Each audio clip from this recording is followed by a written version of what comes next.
Why did Lacoste dare to put the crocodile aside and promote a lineup of unfamiliar animals?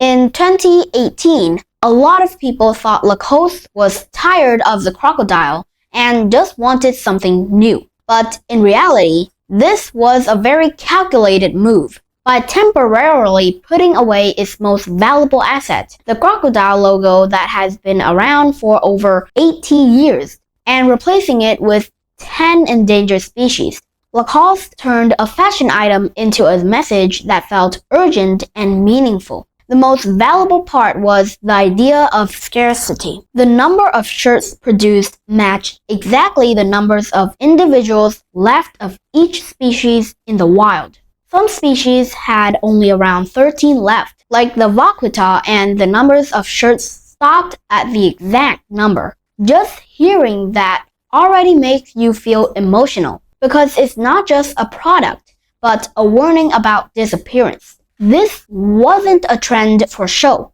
It was a very subtitle brand refreshed, turning customers into stylish conservation supporters, where each shirt carries a symbol of life in the natural world. Lacoste showed that sometimes being willing to let your own symbol disappear for a moment is what makes it last longer in people's minds. That's today's story. See you tomorrow.